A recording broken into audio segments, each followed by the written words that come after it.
Holy shit, man. It's a heat wave in Syracuse, New York, man.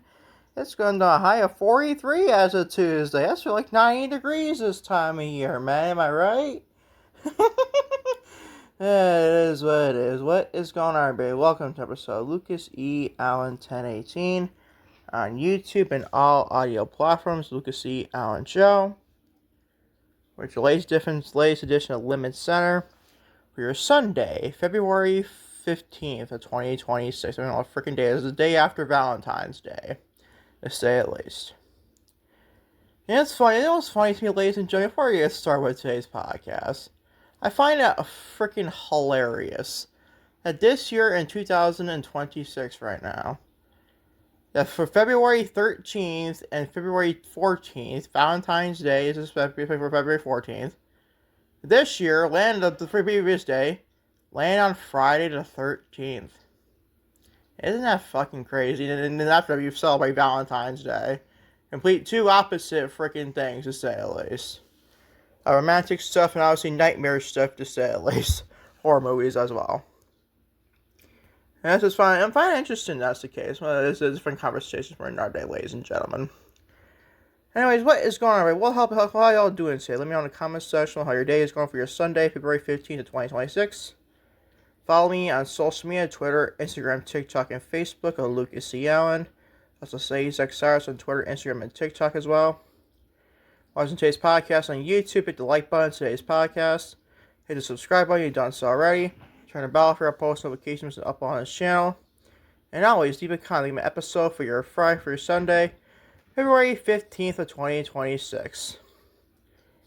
Watch on Spotify, do the same thing. Maybe give me a comment if you think my first podcast or your February 15th of 2026 podcast. And also a 5-star would be very nice as well, to say at least. As always, let's get started today's podcast. A very review-heavy podcast, man.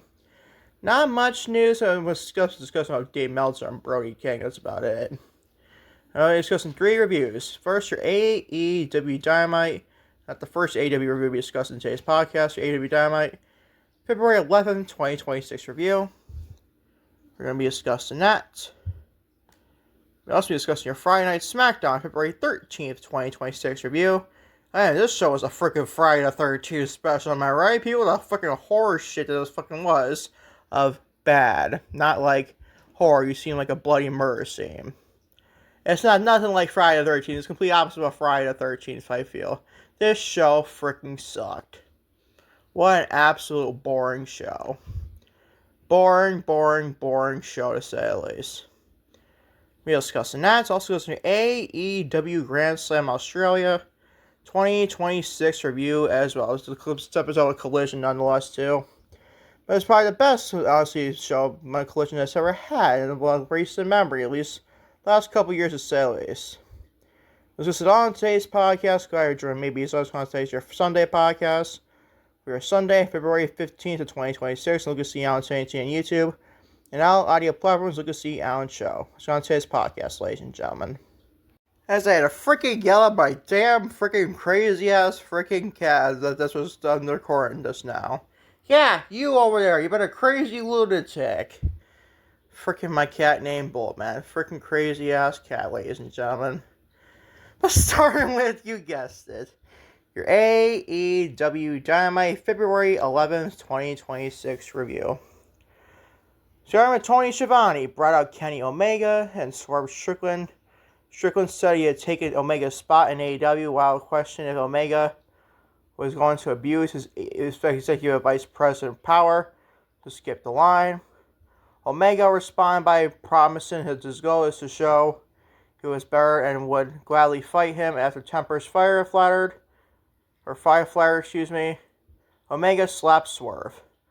This started a brawl into the crowd that ended after Omega triggered into a stage screen and Swerve speared off the cage through the table.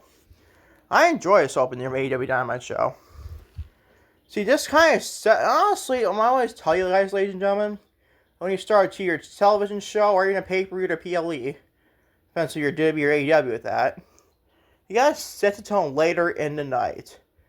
And then, set the tone, later in the main event, like it was these two men, no.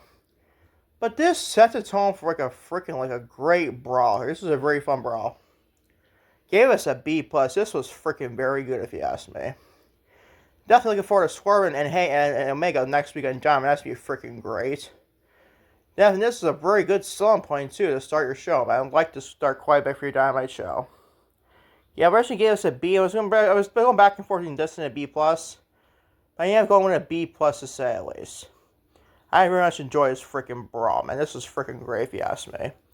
It's definitely kind of set until later on in the show for more like stuff to look forward to on Dynamite. Not that Dynamite was great personally. It was kind of mid, but whatever. But at least you had a very fun match there, sort of fun open to say at least. B plus is your grade. Moving on to the billionth time the Death Riders and Don Callis family locked up. The Death Riders defeat the Don Callis family. A big fat C. Rerun after rerun after rerun after rerun after rerun. A freaking Don Callis and Death Riders 6-man tag. I don't give a flying motherfucking fuck tag matches here. Trios, whatever. I'm tired of them all, bro. They're just lazy beyond lazy matches to come up with, bro. I don't care if it's a faction versus faction. This is a faction versus faction. But I don't care about this shit. We've seen it so many times. This is a combination of Death Riders and a combination of Don Callis family. You seriously freaking care? The answer is absolutely freaking not, to say the least. And that gets a big fat C because of that. Moving on to Kyle Fletcher. Shocked the shit out of me. But then again, I was thinking about this with Grand Slam Australia too. Kyle Fletcher defeats Tommaso Ciampa to win the AEW TNT Championship. First of all, the match was freaking great. This match was freaking great. My cat is still being a crazy-ass lunatic. Stop being a pain in the ass, motherfucker. You cats, man. Cats. When you go to record it, all of a sudden they start being freaking nut jobs. That's unbelievable, bro. Between them, freaking sirens outside my apartment, shit, whatever. Oh my god, that's just freaking insane, man.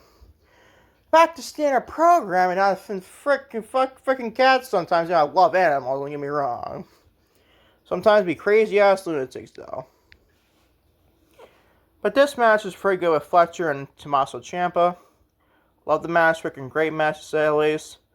But I don't know why we took Tommaso Ciampa 11 days into his reign. I'll ultimately get another Kyle Fletcher and Mark Briscoe ladder match for Grand Slam Australia. That to me was just not necessary. You could have done, honestly, Fletcher and Briscoe in a ladder match. You didn't have no title on the line, but you didn't have a pinfall or submission match and a ladder match. Or I don't know, maybe not do another match between Briscoe and Fletcher anyways. Nobody needed to see that again, bro.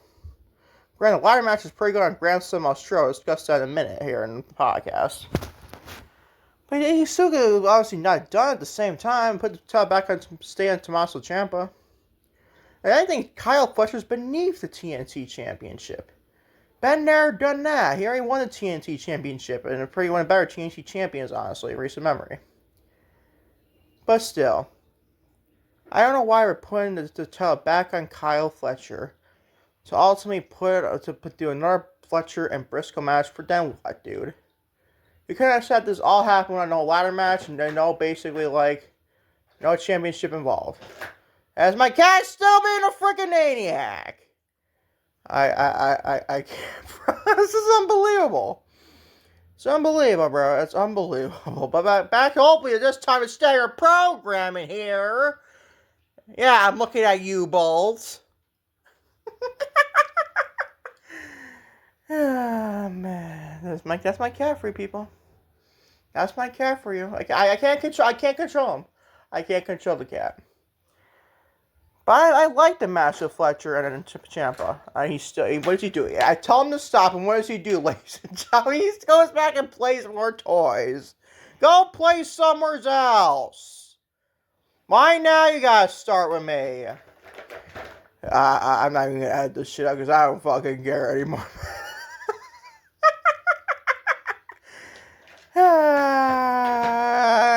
My mom always wanted me to put these cats in my podcast, so why the fuck not at this rate? I like this match, so if I can freaking get my words out here. Match is great between Fletcher and Ciampa. Don't get me wrong. But do I need to see another match set up for Grand Slam Australia we'll discuss in a minute between Fletcher and Briscoe? The answer is no. I think that's kind of wrong to take the title off Tommaso Ciampa. I also think it's not another 7 match here to say at least. Oh my fucking god, man. I can't with this fucking guy. He's a maniac, people. He's a maniac. This gets a B+. If you'd like to stop, please, Bolt. What do I do, people? What do I do? Do I just throw him out the window? I don't do that shit, but whatever. Oh, my god. Moving on, though. Hopefully the rest of this segment can get this lunatic off camera, obviously, and off recording. Orange Cassidy and Roderick Strong defeat Clark Connors and Daniel Garcia. A D fucking plus. Nothing for me to do. This did absolutely freaking nothing to make me care. Nothing. What does this help you people? Did this help you discuss the potential like Wheeler Yuta and Marina Shafir against Orange Cassidy and Tony Storm? No, I'm freaking down with this shit. Who asked for this shit? Nobody. Shall we move on? We shall move on.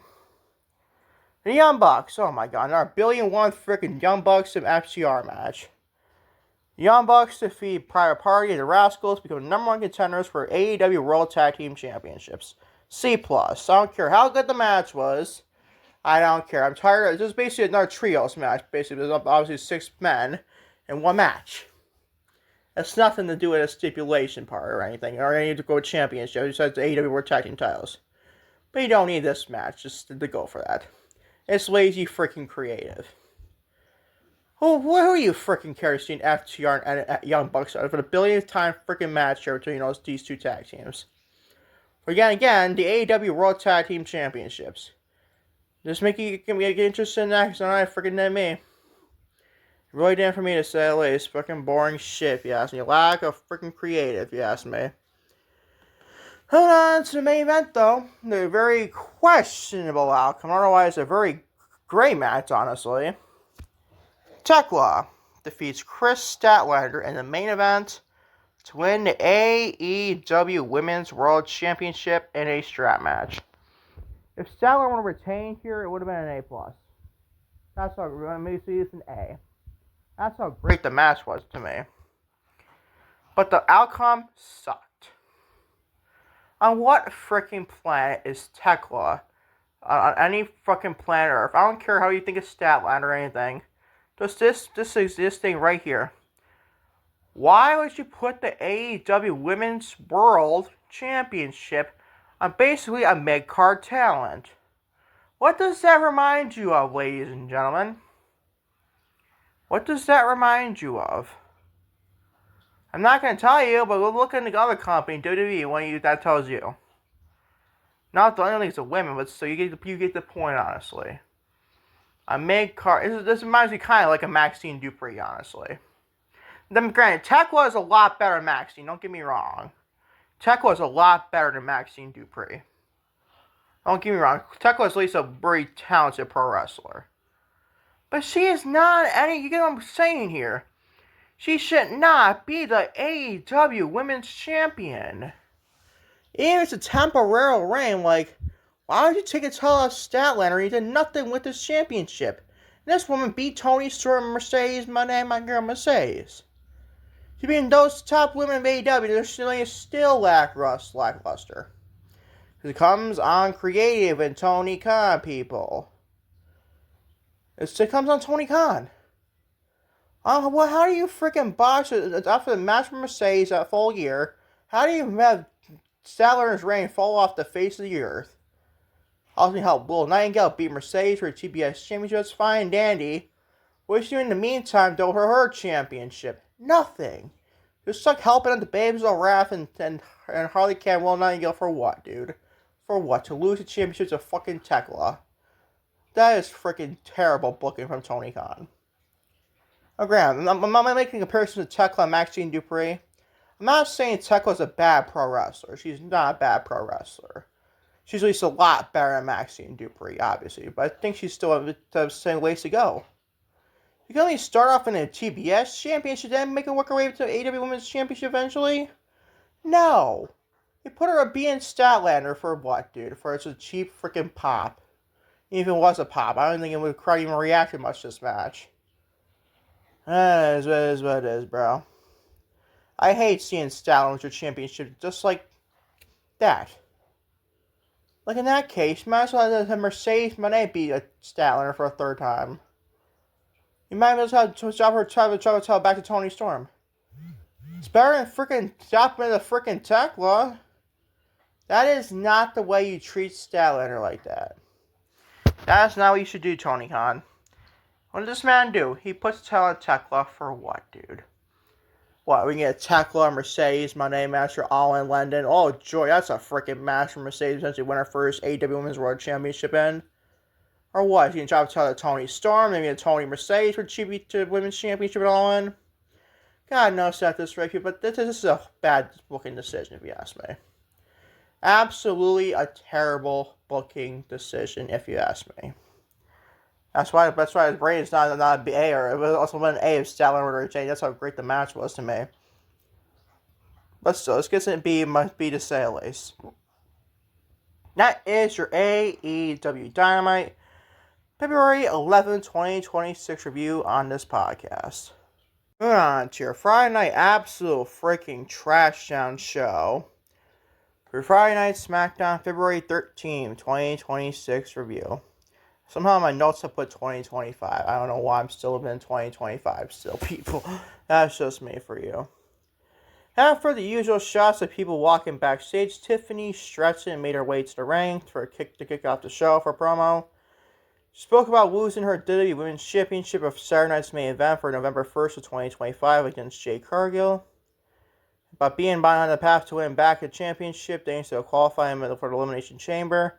Nia Jax and Lash Legend came out to talk some trash and threatened Tiffany Stratton, but Rhea Ripley and Io Sky came out before they had the chance. Oh, God, he's basically teasing more potential Nia Jax and Tiffany Stratton match. Oh, joy, oh, fucking joy. So nobody fucking her. That's just, oh my God. That's what killed Tiffany's reign, was freaking Nia Jax fucking filler. That's what killed the reign. And then you can do her non-title matches with Nia Jax. Oh, God. You can get Nia Jax the fuck off my television. Because she is freaking bad. And you hear my cats still being freaking morons. Unbelievable, bro. I tried, people. I tried. Unreal. And then this shit, who cares? That cat, my crazy lunatic cats are more interested in this freaking show. This show is freaking dog shit. A big fat C. What the fuck? Who asked for this? And you start off a show like that? That's gonna be opposite of Dynamite this week. I'll tell you that right now. A big fat C. Let's get better from there. Rhea Ripley and Io Sky reign defending WWE Women's Tag Team Champions versus Nia Jax and Lash Legend for a said Women's Tag Team Championship in WWE, ends in disqualification. We'll call that DQ. Who fucking cares? This gets a C minus.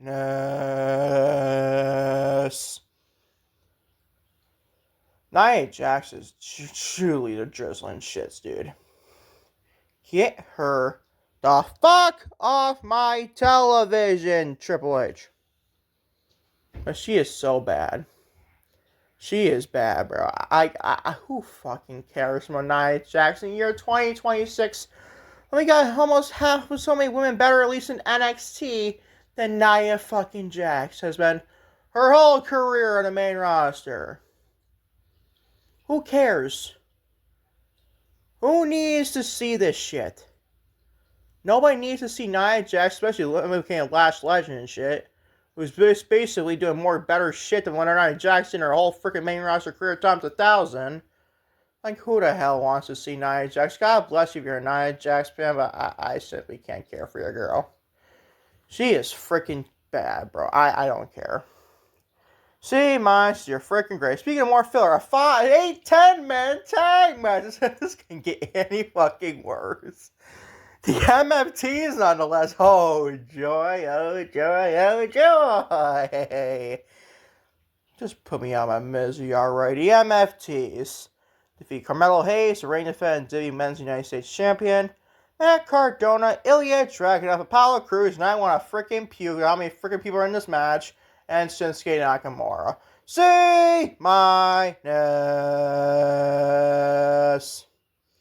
Grateful it's not lower. And I'm not going to discuss 1 ounce this match, because I despise, obviously, 6-man, 8-man, 10-man in this match here, and 20 fucking million fucking tags. I am tired of them.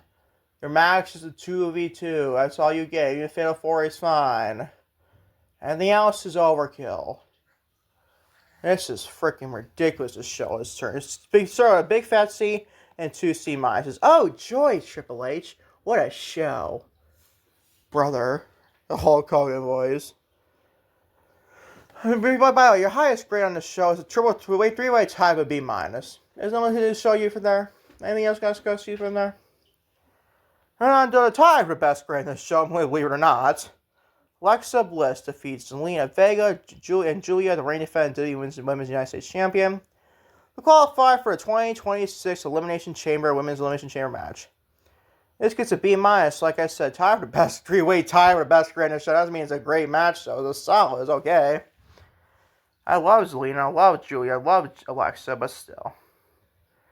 There's only so much you make me care about this. And let those 3 women showing off their skills. And yes, I think Zelina Vega has underrated pro wrestling skills. I'm sorry to tell you that. To me, I think she's very good.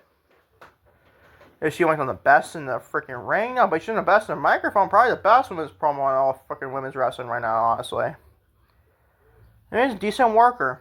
She's small for her size. I don't care how much. Someone cares for like a size of a little toddler. All you can tell good stories in your great pro wrestling. You can be good, good microphone to listen to a little bit. It's fine by me. Zelina Vega checks if not all the boxes on that, to say the least. Just saying. Just saying. Same thing with Alexa Bliss, and I like Julia a lot too. Hey, they're doing with Julia on the main roster, but still. That is what it is, to say the least. But this gets a B minus, high for the best grade in the show, nonetheless. Might be kind of shocking, people. It's a B minus. Best grade in the show. Okay, another freaking new recording, obviously. Oh my goodness, man. This show, man. If your best thing in 3-way tie for a B minus is your best thing on your show, you know you're damn right as fuck can be as a pro wrestling show, man. This show freaking sucked. This match is still pretty decent if you ask me, but still. But another tie for a B minus. Trick Williams defeats Rey Fenix. This still has way more questions, obviously. A B minus. Like, what? First of all, what has happened with Rey Fenix's booking in WWE? He left AEW for better booking and shit. This man came to WWE expecting that same better booking in AEW. And he's getting like the freaking major, but basically a pretty trash in the stick. He is freaking like another pro wrestler that can flip and dive all the freaking ring. That's all he is. And booked in WWE, I'm not saying he is that right off. I'm a big Rey Fenix fan. What we're doing with him and Penta's was not the greatest booking. He's better than Rey Fenix. Has been booked better right now. This show is just freaking.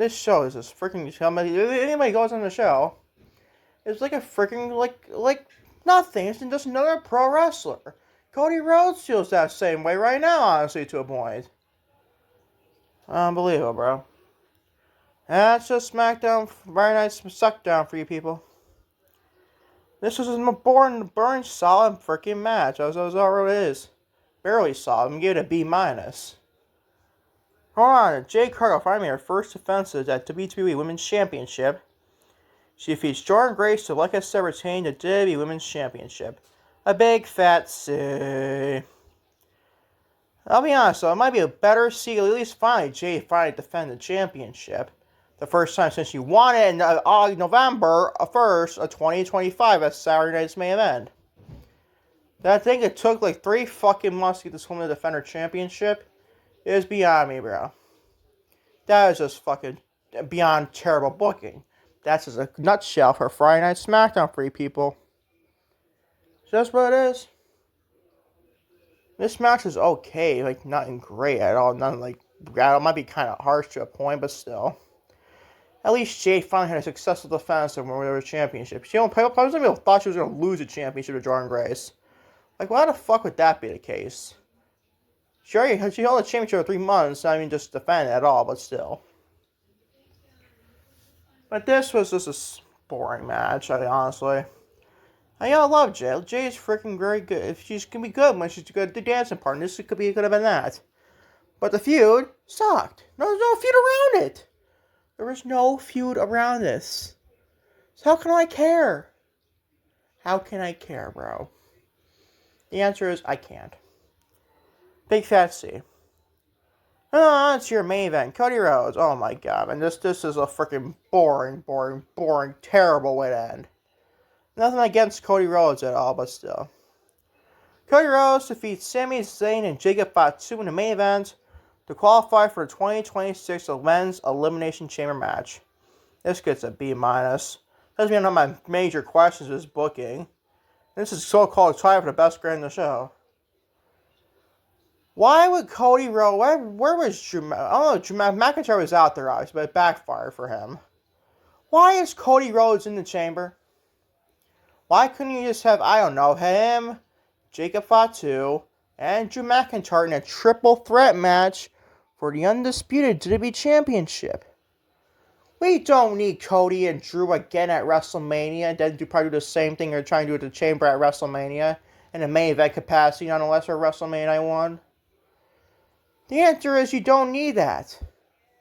You could have done Cody and basically Randy Orton at the WrestleMania for the undisputed WWE Championship after you'll beat Drew McIntyre at the Elimination Chamber and pin McIntyre and Jacob Fatu one or the other. How can you freaking defend this booking decision now? Because Cody's going to win the chamber now. There's no any ifs or buts of this. Like, why does Cody need to be in an elimination chamber? You can go as the WrestleMania as the undisputed WWE champion. I know he's better chasing the championship. We've already done that, though, with Cody at WrestleMania. WrestleMania 40. Now it's a trillion times better than this shit. I'm telling you that right now. Beyond the times a trillion, like I said. This show continues to fucking suck. Week in and week out.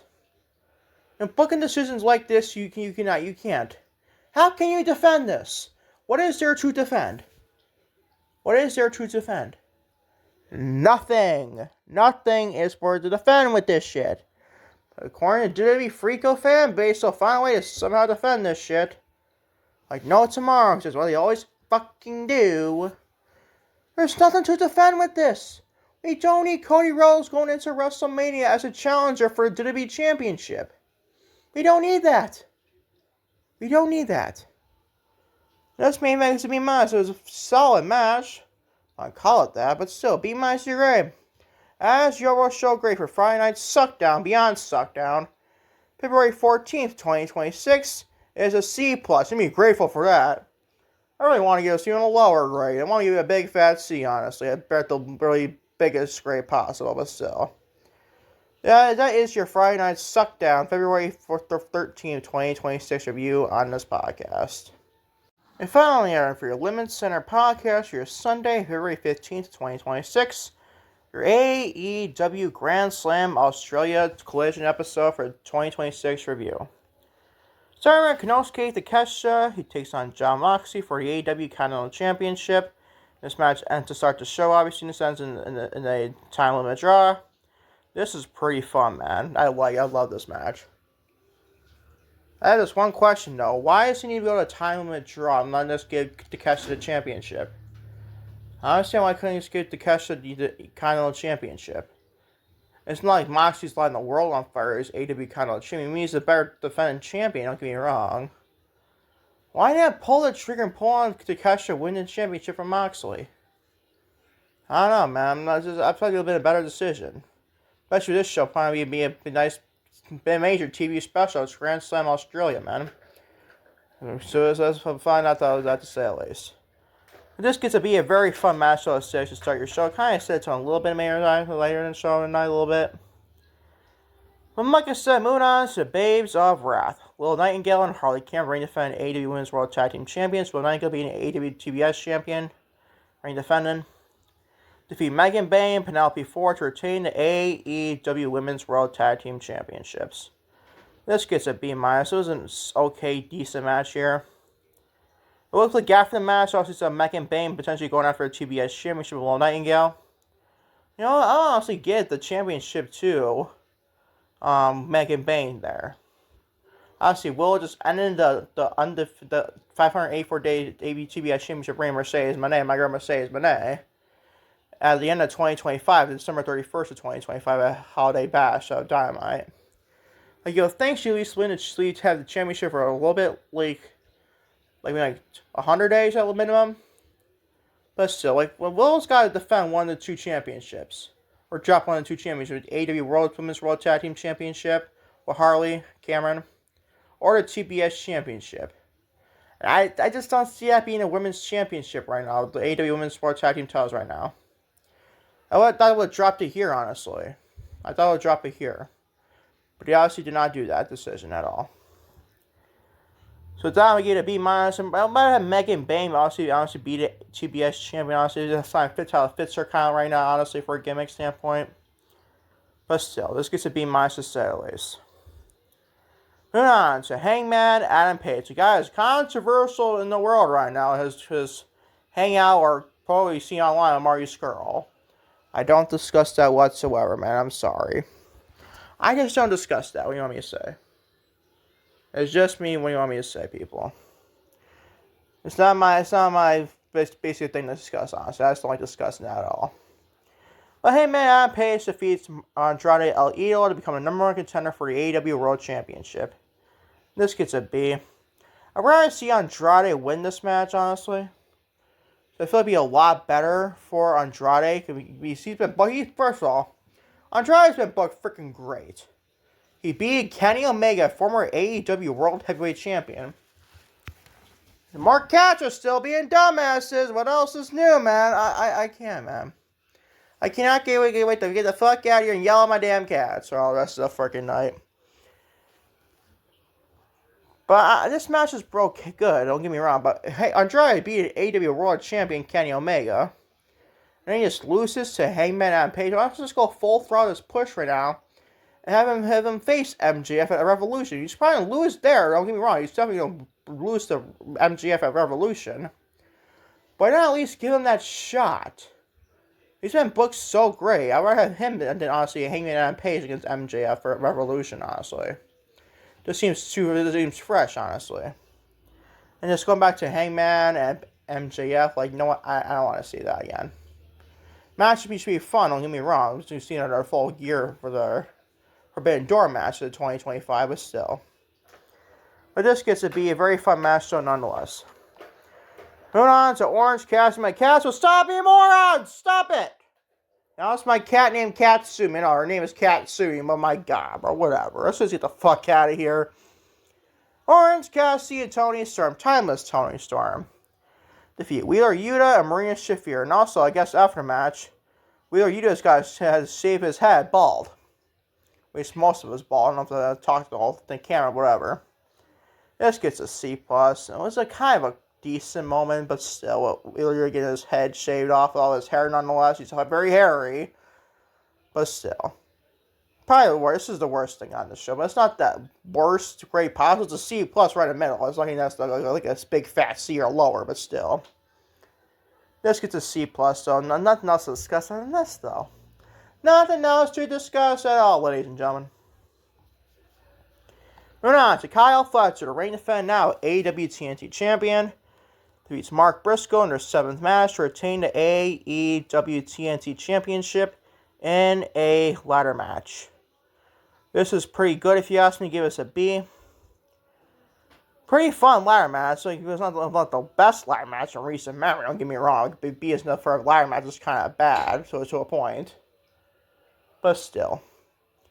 Not a bad match at all. I'm tired of seeing Mark Briscoe, and Kyle Fletcher. Like, again, there's 7 matches. If you have like a Carmelo Hayes and Andrade match from WWE, so the best of 7 series of last 2024, like, that stuff is good. You guys gotta do it correctly. They didn't do it correctly whatsoever here in AEW with Kyle Fletcher and Mark Briscoe. But that's just me, man. This match is pretty good. If you ask me, though, it gets a B. It was a good ladder match. I'm not see too many ladder matches at all.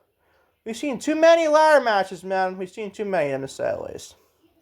But this gets a B. Moving on to your main event, MJF, the ring defending AEW World Champion, defeats Brody King in the main event to get the win to retain the AEW World Championship, and gets his revenge for that disastrous squash match a couple weeks ago on Dynamite.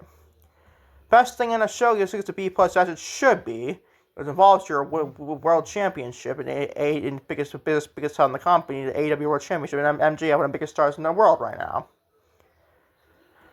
This was a pretty fun match, don't get me wrong. This was pretty fun. All the matches are pretty good, so minus probably Orange Cassidy and Tony Storm against Will Yuta and Maria Shafir, but still. This gets a B+. Best thing on the show, by the way. Or top. This is actually, no, it's the best thing on the show. I thought for a second to Moxley and Takeshita a B+. No, that's going to get a B. This main event gets a B+. This is a very fun match. I'll be honest, this is a very fun match. Brody King is very good. Don't get me wrong. I don't think he needed to squash MJF a couple of weeks ago on Dynamite. No. It did not need to fucking happen whatsoever. And this is ultimately built. This is always going to set up potentially MJF's next challenger, or his Hangman Adam Page or Andrade El Idolo, who's trying to be Hangman Adam Page. But he didn't need him to really squash the world champion there. He didn't have to.